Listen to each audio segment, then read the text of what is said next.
初創運用工程學結構以及 3D 打印技術等創新方法，研發蠔礁模型，完善生態系統，保護海岸環境。葉漢亮報導。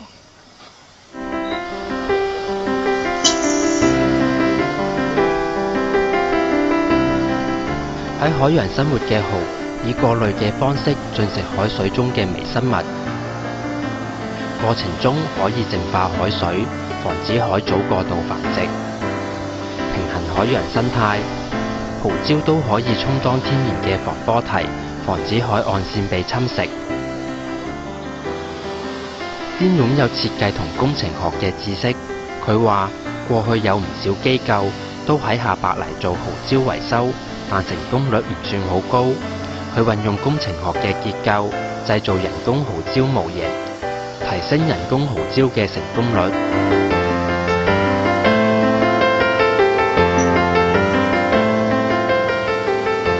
呢個蠔礁維修咧，咁多數都係用啲傳統嘅方案嘅。咁我哋見到，咁有啲人就攞啲蠔柱去做啦，有啲人就做蠔袋去做啦。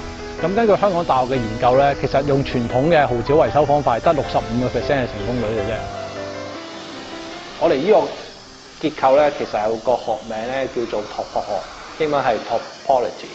咁咧，佢多數係應用喺太空科技裏邊嘅。咁啊，我哋就可以增加咗個 surface area 啦，減輕個重量啦。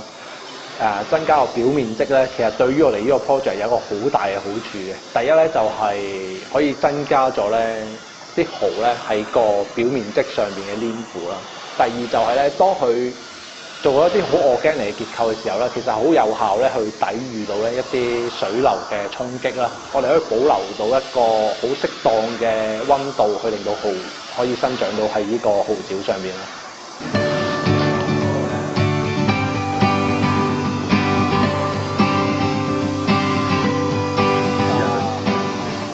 人工蠔礁用立體打印技術製造，原料混合咗蠔殼、糖、礦物質等，更適合海洋嘅生態。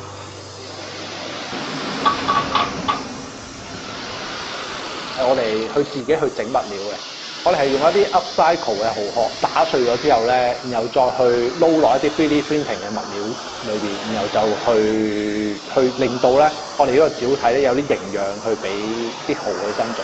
咁特別咧，其實唔同水域咧係需要唔同營養嘅。咁我哋偶爾係會加一啲 magnesium 啊、一啲鋅啊，去令到呢個蠔礁咧俾到一個適當嘅營養喺唔同海域嘅蠔裏邊生長。